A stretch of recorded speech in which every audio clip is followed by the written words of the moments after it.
all of our phones going to die? I now have 17%. Dude, I have like a lot of battery. I've got right now. only a little tiny bit of battery left. All right, let's get this going. Guys. I need to, like, prop this so I can leave It's my like the phone oil plugged in. and the flour with Elijah and the widow.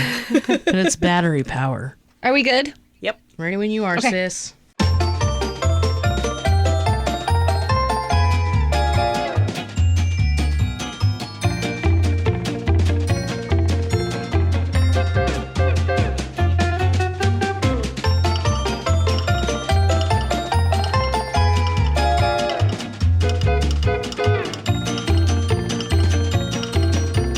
You're listening to the Lutheran Ladies Lounge podcast. I'm Sarah. I'm Erin. I'm Bree. And I'm Rachel. And we're going to talk about art today, which I'm really excited about because I'm also an art nerd.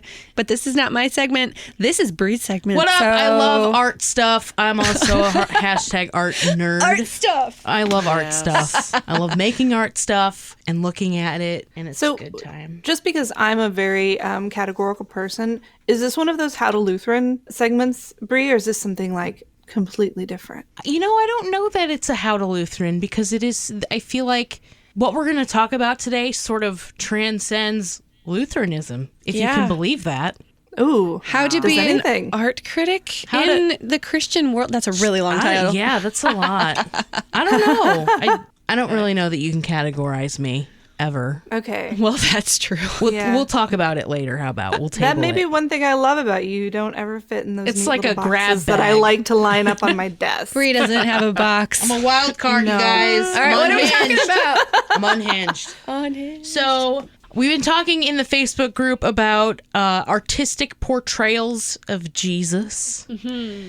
And this came about by some initial discussions that the co-hosts and I had about Werner Sallman's Head of Christ painting, which I lovingly refer to as the one painting of Jesus in every church ever. TM. And every YMCA. And every... Oh, really? Yeah. Oh, It really is. interesting. I went ahead and I did a little bit of research on Werner Sallman. It's kind of an interesting story, kind of an interesting timing thing as well. I kind of liken it to the Protestant Reformation in a way. Huh. So maybe that's our little Lutheran tie-in. I don't know. Wow. So Werner Sallman was born in 1892. His parents were Swedish-born folks. They lived in Chicago.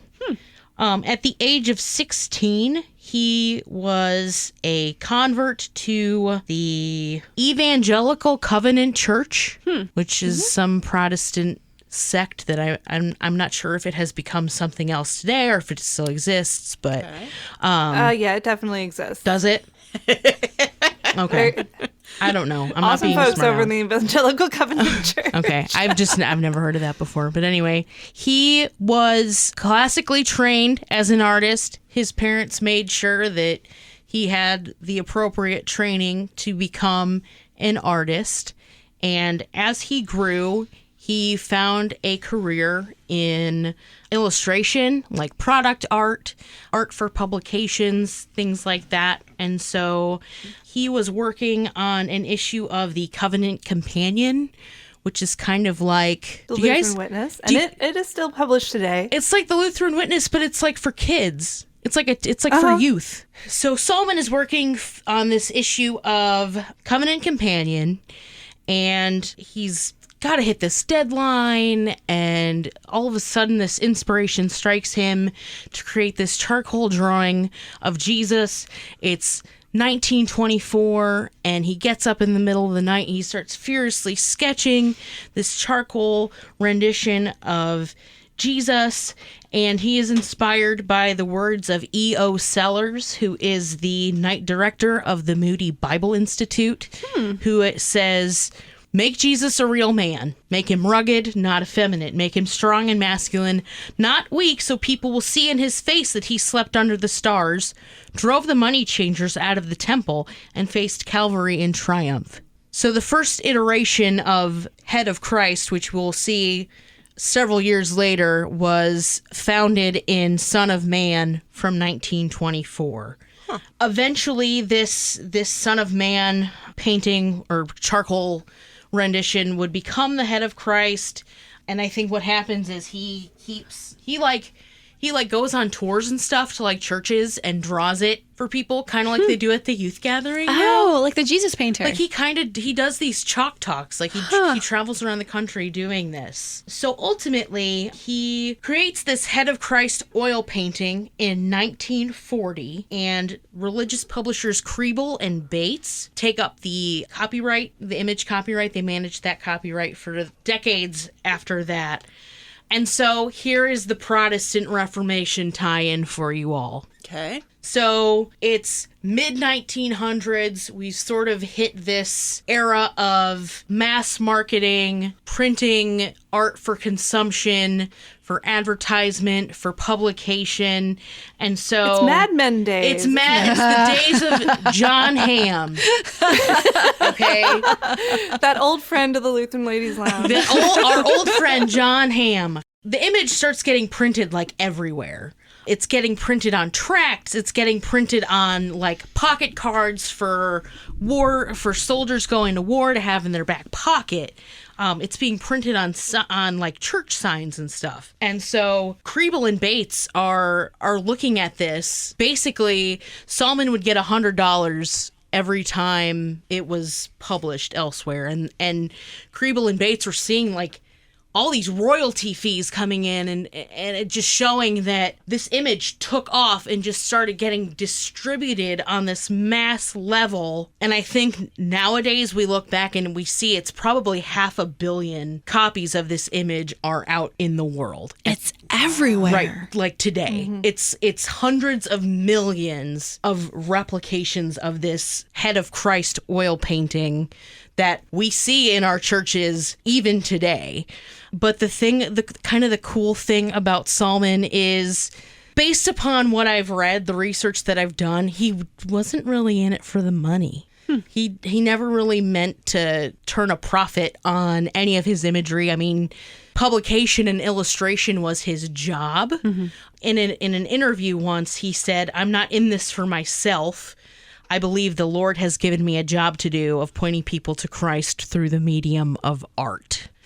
Now, of course, when you're looking at a piece of art like that and you see how many times it's been reprinted and how saturated it is in the world and how much money the copyright holding company is probably making off of this, you might think that there's sort of this fake naivete of surely he's in it. He's just being humble. I'm sure he was in it. You want to say, yeah, right. And I think so. I think that's... You failed. You failed at not doing this for the money because the money's coming. It's coming anyway. So I think that is part of one of the big criticisms of this painting, because there are criticisms of it. Sallman sort of has this uncynical view of his role in all of this, and I think that the cynic in me, at least, is thinking that he's full of hot garbage, sitting on a mound of coins, spitting them out of his mouth like Scrooge McDuck, being all proud of his Jesus. But don't you want to believe it, though? You know what? Don't you want to believe that I do. He was in this for the gospel? And I think because he did this painting, this one in particular, before he hit it big, that you could say, yeah, there's some truth to this. Right. I'm sure he's human like the rest of us, but I really, really want to believe that he wasn't just in it for the money. I do too. And so, that all said, it's not going to stop the critics from coming. I mean, when you have hundreds of millions of this oil painting replicated out in the world, it's obviously going to draw ire from people who are just generally miserable about their lives. One of the things that this painting has been accused of is basically being kitschy or overly sentimental, sort of this unbelievable, inauthentic cultural representation of Christ, because it's been so deeply ingrained in the world, this painting now, everyone thinks Jesus is white now. That's what and when everyone envisions Jesus, he's a white man because of Warner Sallman. Mm-hmm. And I don't think that's necessarily the case. Because I'm just going to put this out there. Maybe it's going to come to as a surprise to some of you out there in podcast land. Jesus was not a white man. No. Let me just be clear on that. However, if we look at Warner Sallman's life and really the life of anybody who does artistic portrayals of Christ, they're going to go with what they know. Mm-hmm. So Warner Sallman, who is this white man born of Swedish parentage, I mean, yeah, he's gonna draw a Jesus that looks like Nordic Christ. Like, of course, that's what's gonna happen. I mean, we see this in every culture. We see African portrayals of Jesus. We see Southeast Asian portrayals of Jesus. We see Hispanic Jesus. And I think that's just the nature of art. That's just the nature of making art. And I think sort of the cool thing about that, because we see sort of, as we sort of switch gears here, talking about artistic portrayals of Jesus, I think it's kind of cool that we see Black Jesus and Asian Jesus. We see all these varieties of Jesus portrayed in art. And I think that's cool because it sort of reinforces the fact that he is human and lived among us, and he is family. He's familiar to us.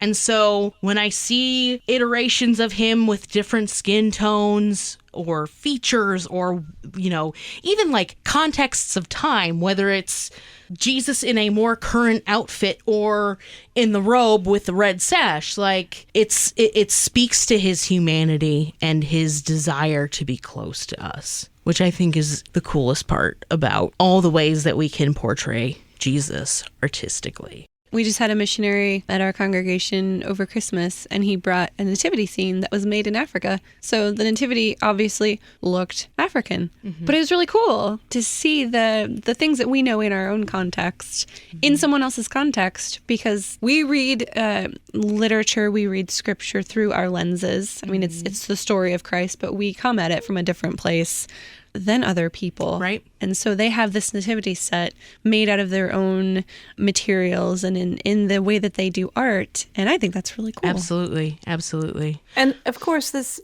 talking about the humanity of Jesus, we've got to acknowledge that Jesus doesn't look however we want him to look. He lived on earth as a human being who looked a particular way and not in other ways. And then when he went to heaven, he took that body with him. Mm-hmm. So it's not like he's this shapeshifter, changer person. Right. That we do with him as we will. But I think as we look at these different representations of Jesus in art, including in white Anglo-Saxon Protestant mid-century America, I'm reminded of in the scene in Acts 2 when the Holy Spirit comes, and the first thing we see on Pentecost is the gospel story being translated by the power of the Holy Spirit into all these other languages, and people saying, oh, well, we thought this was just a Jewish story. Turns out it's in our language too. Mm-hmm. The Medes and the Parthians and all of those people heard the gospel in their own language. And I think, Brie, that's what you're getting at, is that when you see these artistic representations of Jesus, you're seeing the gospel translated into the visual language of the people who are creating and viewing the art. Right. And I think that is just really amazing. I mean, it makes him accessible. Think about artistic portrayals of God the Father. Lightning coming out of his nostrils, smoke coming out of his nostrils, and lightning coming out of his eyeballs, or whatever it says in the Bible. It's really hard to do in a way that doesn't feel blasphemous. Yes. Yeah. It's rough and it's inaccessible. And I think... I mean, the one example I can think of is Monty Python and the Holy Grail. Right. I fast forward through that scene every time because it feels wrong. Right. Yeah. And so I think it's cool that we have this way of portraying God the Father, which isn't right, but that we can look at the second part of the Trinity and say, yeah, he's one of us. I thought it was pretty cool that a lot of you shared your favorite artistic portrayals of Jesus in the Facebook group. This was a great art thread. It was a really great art thread. Special shout out to Molly Buffington Lackey for just putting out the realness, showing us some real cool medieval ancient paintings and sort of putting words and information to them in ways that I would not have even known. I also appreciate all of the different sort of cultural representations of him. I'm seeing a lot of Jesus as sort of this fatherly figure.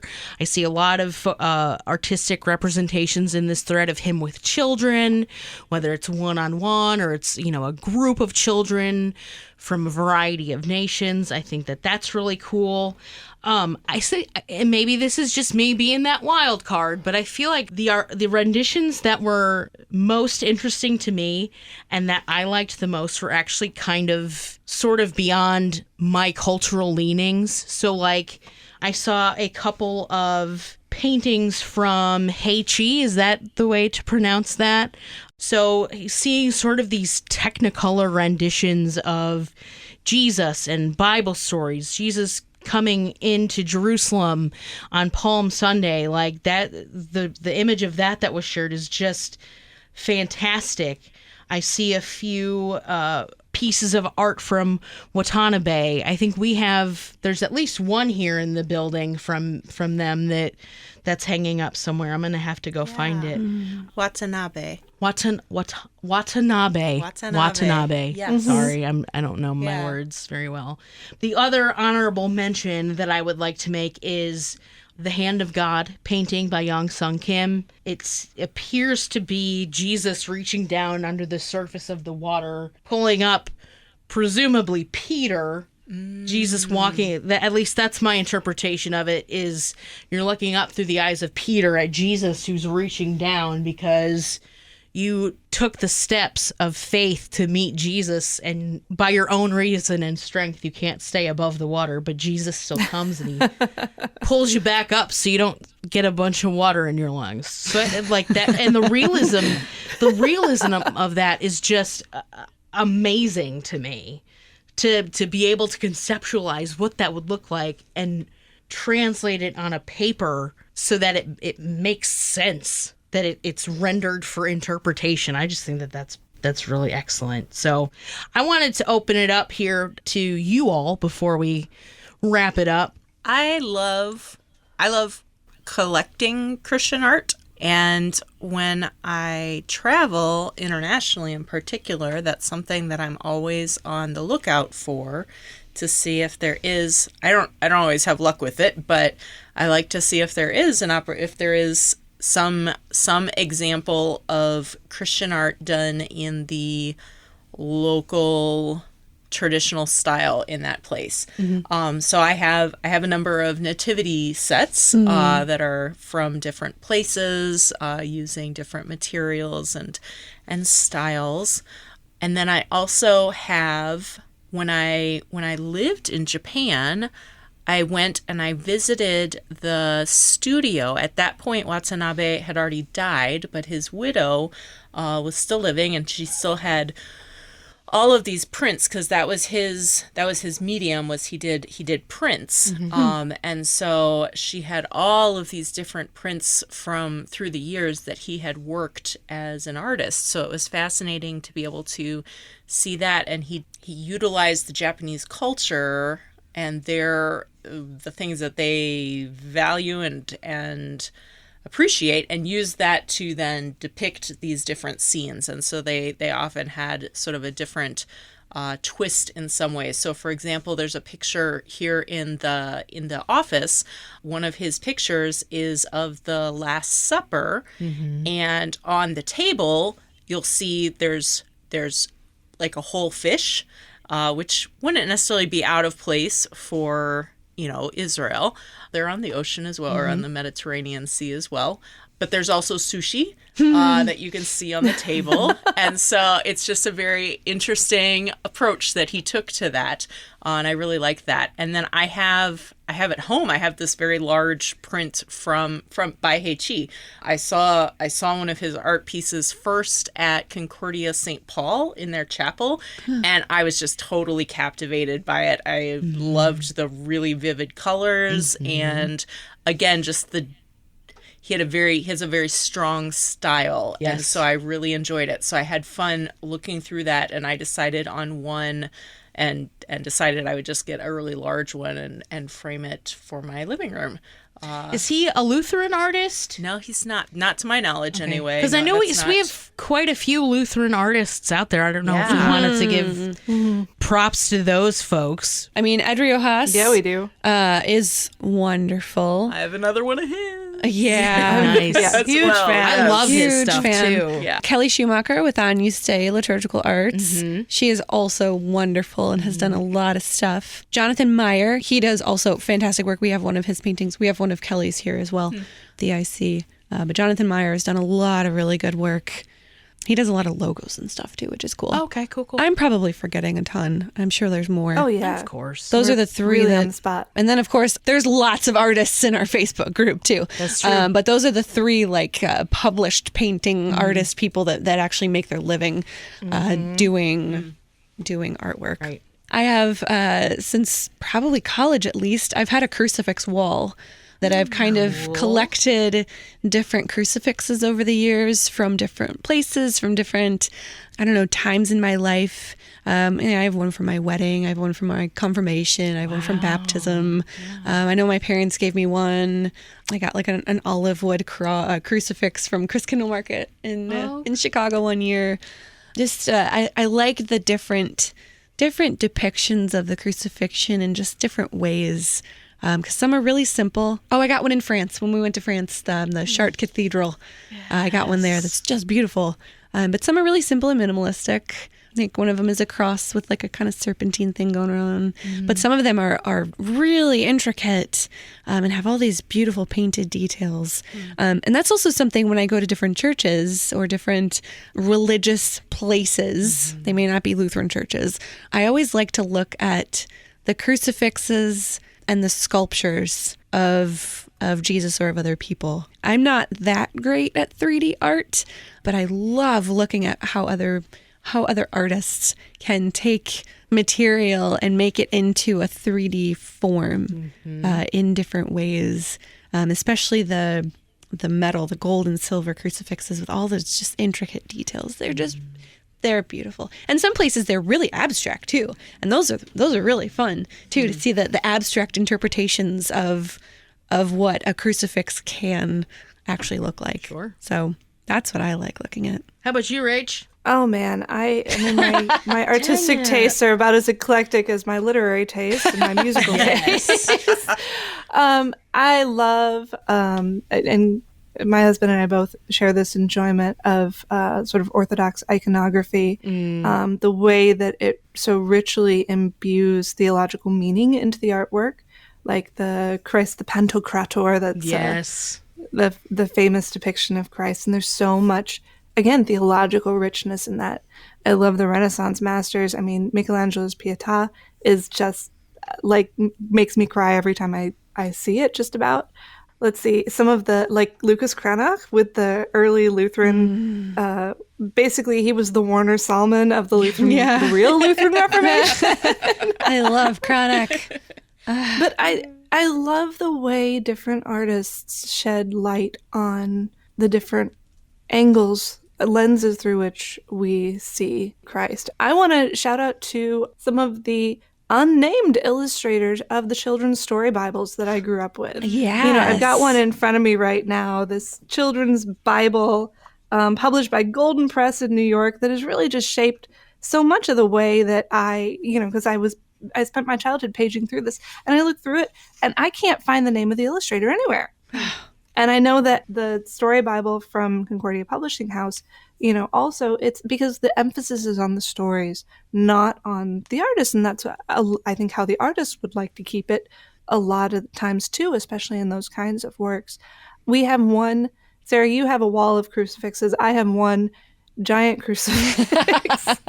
It was one that a church in northern Michigan they were redoing their sanctuary and were donating the crucifix, and it ended up in our church, and then the church decided they didn't have a space for it, and so it ended up in our home. And it's this unnamed wood carver who created this body of Christ. It's not terrifically, it's not Michelangelo, But every time I look at it, I see the faith of the person who created that, who lovingly carved it for the altar on a church. And it's been a huge devotional aid to me. And everywhere we go, like, I know people come into our house, they walk into our living room, that's the first thing they see. And it just becomes this witness of people look at our wall of icons and our giant Lucas Cranach on the wall and our crucifixion. They realize, okay, that's the kind of family this is. And I just have got to take them as that. And I think in that way, our art is such a powerful witness to what we believe and how we construct our identities. So yeah, named and unnamed. I love that people enter imaginatively into the gospel story and attempt to show it in a way that makes other people fall into the story too. Mm-hmm. Mm-hmm. Art is such a, I think, critical piece to liturgy or just Christian living. I mean, of course, you have word and sacrament, and that's what truly saves us. But pictures are fun too, and are helpful to people who don't understand it. Yeah, they're so instructional. I mean, how many of us as children have been catechized by the stained glass around us in the church, by the painting, by the Warner Sallman, prints in the Sunday school classrooms, that they teach us in a way that, there's a time in our life when words don't get through to us in the same way that pictures do. Correct. Mm-hmm. And so art capitalizes on that. Mm-hmm. Absolutely. I think, though, we can't end this episode, Brie, without you left something out of the life of Warner Sallman. Really important thing. And let me see if I can find the window where I pulled it up. In 1916, Warner Sallman married Ruth Anderson, whom he met while both were singing in the church choir. Yeah! Do you know what's interesting, though, too, about that? Is he got diagnosed with, some crazy illness, before they got married. And he wasn't expected to turn it around. They're like, you have 3 months to live. Wow. But he lived, so. Wow. There's a lot to his story. Sorry, that's a whole other story I didn't get into. My bad. But still, I think shout out to the church choir matchups. Yes. That's the best way to go.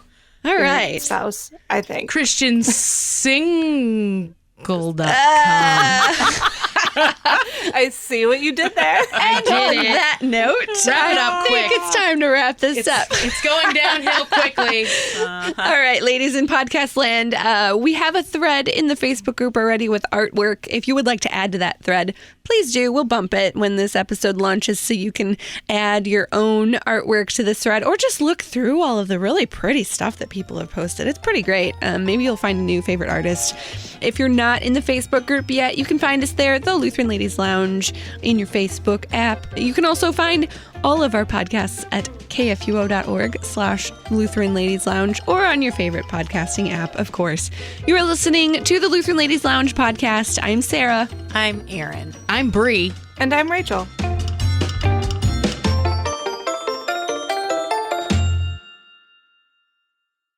Views and opinions expressed on the Lutheran Ladies Lounge podcast may not represent the official position of the management or ownership of KFUO Radio, the Lutheran Church Missouri Synod. The Lutheran Ladies Lounge is produced by KFUO Radio and available at kfuo.org or wherever you get your podcasts. Join our community on Facebook in the Lutheran Ladies Lounge.